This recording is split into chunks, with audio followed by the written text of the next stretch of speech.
மத்தேயு எழுதின சுவிசேஷம் 8வது அதிகாரம். அவர் மலையிலிருந்து இறங்கின போது திரளான ஜனங்கள் அவருக்கு பின் சென்றார்கள். அப்பொழுது குஷ்டரோகி ஒருவன் வந்து அவரை பணிந்து, ஆண்டவரே, உமக்கு சித்தமானால் என்னை சுத்தமாக்க உம்மால் ஆகும் என்றான். இயேசு தமது கையை நீட்டி அவனை தொட்டு, எனக்கு சித்தம் உண்டு, சுத்தமாகு என்றார். உடனே குஷ்டரோகம் நீங்கி அவன் சுத்தமானான். இயேசு அவனை நோக்கி, இதை நீ ஒருவருக்கும் சொல்லாதபடி எச்சரிக்கையாயிரு. ஆயினும் அவர்களுக்கு சாட்சியாக நீ போய் ஆசாரியனுக்கு உன்னை காண்பித்து மோசே கட்டளையிட்ட காணிக்கையை செலுத்து என்றார். இயேசு கப்பர்நாகுமிலே பிரவேசித்த போது 100க்கு அதிபதி ஒருவன் அவரிடத்தில் வந்து, ஆண்டவரே, என் வேலைக்காரன் வீட்டிலே திமிர்வாதமாய் கிடந்து கொடிய வேதனைப்படுகிறான் என்று அவரை வேண்டிக் கொண்டான். அதற்கு இயேசு, நான் வந்து அவனை சொஸ்தமாக்குவேன் என்றார். 100க்கு அதிபதி பிரதியுத்தரமாக, ஆண்டவரே, நீர் என் வீட்டுக்குள் பிரவேசிக்க நான் பாத்திரன் அல்ல. ஒரு வார்த்தை மாத்திரம் சொல்லும், அப்பொழுது என் வேலைக்காரன் சொஸ்தமாவான். நான் அதிகாரத்துக்கு கீழ்ப்பட்டவனாயிருந்தும் எனக்கு கீழ்ப்பட்டிருக்கிற சேவகரும் உண்டு. நான் ஒருவனை போவென்றால் போகிறான், மற்றொருவனை வாவென்றால் வருகிறான். என் வேலைக்காரனை இதை செய் என்றால் செய்கிறான் என்றான். இயேசு இதை கேட்டு ஆச்சரியப்பட்டு தமக்கு பின் செல்கிறவர்களை நோக்கி, இஸ்ரவேலருக்குள்ளும் நான் இப்படிப்பட்ட விசுவாசத்தை காணவில்லை என்று மெய்யாகவே உங்களுக்கு சொல்லுகிறேன். அநேகர் கிழக்கிலும் மேற்கிலும் இருந்து வந்து பரலோக ராஜ்யத்தில் ஆபிரகாம், ஈசாக்கு, யாக்கோபு என்பவர்களோட பந்தி இருப்பார்கள். ராஜ்யத்தின் புத்திரரோ புறம்பான இருளிலே தள்ளப்படுவார்கள். அங்கே அழுகையும் பற்கடிப்பும் உண்டாயிருக்கும் என்று உங்களுக்கு சொல்லுகிறேன். பின்பு இயேசு 100க்கு அதிபதியை நோக்கி, நீ போகலாம், நீ விசுவாசித்தபடியே உனக்கு ஆக கடவது என்றார். அந்த நாளிகையிலேயே அவன் வேலைக்காரன் சொஸ்தமானான். இயேசு பேதுருவின் வீட்டிலே வந்து அவன் மாமி ஜுரமாய் கிடக்கிறதை கண்டார்.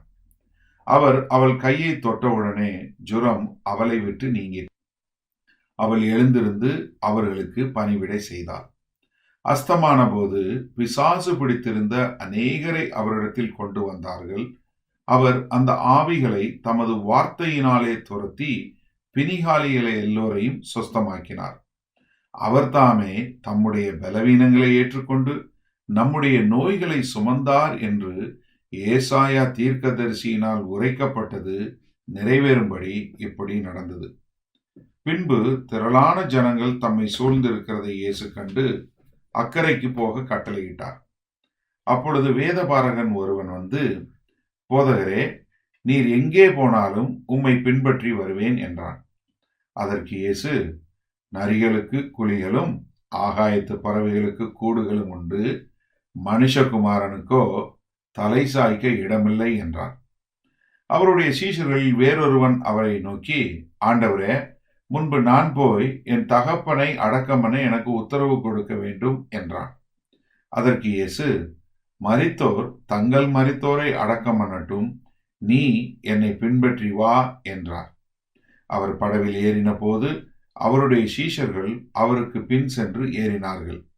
அப்பொழுது படவு அலைகளினால் மூடப்படத்தக்கதாய் கடலில் பெருங்காற்று உண்டாயிற்று.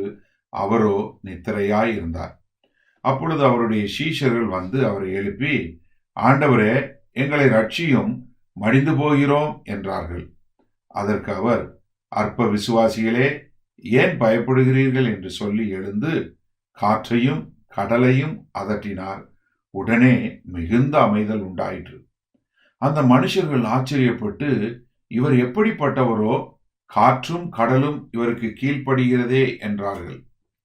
அவர் அக்கறையிலே கெர்சனேர் நாட்டில் வந்தபோது பிசாசு பிடித்திருந்த 2 பேர் பிரேத கல்லறைகளிலிருந்து புறப்பட்டு அவருக்கு எதிராக வந்தார்கள். அவர்கள் மிகவும் கொடியராயிருந்தபடியால் அந்த வழியாக ஒருவனும் நடக்கக்கூடாதிருந்தது. அவர்கள் அவரை நோக்கி, இயேசுவே, தேவனுடைய குமாரனே, எங்களுக்கும் உமக்கும் என்ன? காலம் வருமுன்னே எங்களை வேதனைப்படுத்த இங்கே வந்தீரோ என்று கூப்பிட்டார்கள். அவர்களுக்கு கொஞ்ச தூரத்தில் அநேக பன்றிகள் கூட்டமாய் மேய்ந்து கொண்டிருந்தன. அப்பொழுது பிசாசுகள், நீர் எங்களை துரத்துவீரானால் நாங்கள் அந்த பன்றி கூட்டத்தில் போகும்படி உத்தரவு கொடும் என்று அவரை வேண்டிக் கொண்டன. அதற்கு அவர், போங்கள் என்றார். அவைகள் புறப்பட்டு பன்றி கூட்டத்தில் போயின. அப்பொழுது பன்றி கூட்டமெல்லாம் உயர்ந்த மேட்டிலிருந்து கடலிலே பாய்ந்து ஜலத்தில் மாண்டு போயின. அவைகளை மேய்த்தவர்கள் ஓடி பட்டணத்தில் சென்று இந்த சங்கதிகள் எல்லாவற்றையும் பிசாசு பிடித்திருந்தவர்களுக்கு சம்பவித்தவைகளையும் அறிவித்தார்கள். அப்பொழுது அந்த பட்டணத்தார் யாவரும் இயேசுவுக்கு எதிர்கொண்டு வந்து அவரை கண்டு தங்கள் எல்லைகளை விட்டு போகும்படி அவரை வேண்டிக் கொண்டார்கள்.